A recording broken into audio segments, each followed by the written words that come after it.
nekk koo xam ne tamit kon dootu ko présenté Sénégal xam ngeen ko bu baax muy suñu papa nuyu nañu la. fay nañ la. waaye yaa ngi sant bu baax a baax. tey ñu gis soppe woote nga bàyyi sa lépp ñëw ban kóol la da nga am yàq soppe. dafa yàgg soppe ak Pape Faye benn lañ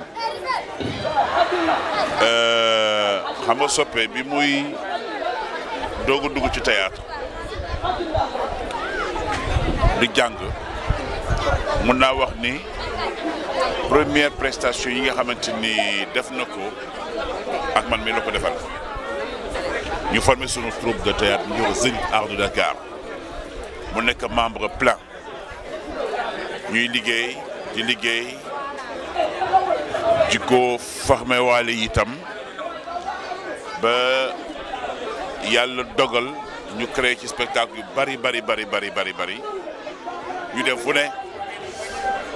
ba mu ber daaram tudde ko femme la compagnie femme teewul ba tey ñuy liggéey di def ay séminaire di def ay formation di dem fu ne di dem Praia fu ne def nañu lu ne joué nañu donc su xewlee dama war a teew ci amul lenn loo xam ne dama koy organiser moom mu koy tànqamlu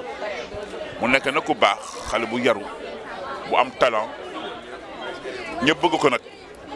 dégg nga ma li ma koy wax rek mooy que ne dafa am lu jafe ci nit koo xamante ni kii du jëw du feeñ du rambàcc kooku mooy soppe bu baax la je le dis je peux le témoigner parce que mun naa ne ci ñi nga xam ne moom da koy wax sa d'ailleurs mu ne ñi ko tëgg ci laa bokk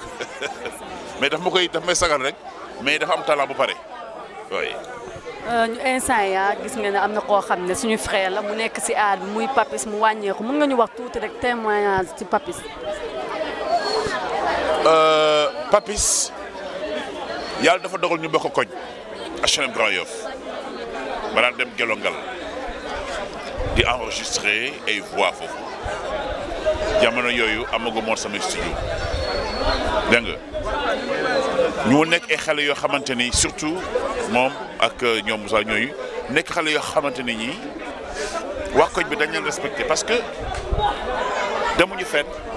ñu ngi seen liggéey xam nga te ku ma ci gis day ñëw nuyu ma ak ñaari loxo man loolu moom a gën a yéem ku ma ci gis daf may nuyu ak ñaari loxo mais grand tu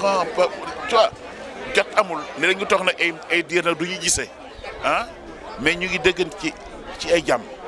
ñu ngi dëggan ci jàmm loolu dafa neex nekk artiste plein ñu nekk ci benn koñ di dundal koñ bi di dox ay jéego yu rafet waaw kooku mooy Gelongal mooy Papis moo nekk un garçon boo xam ne dama ko yàgg suivre dafa yàgg bëgg musique yàgg na waaw topp ci ba léegi kon nag ñu ngi ñaan sunu borom bi rek mu xaari ko àjjana vraiment quand j'ai appris ça j'étais très ému ça m'a touché il est parti à la fleur de l'âge yal na ko yàlla yërëm yal na ko yàlla yërëm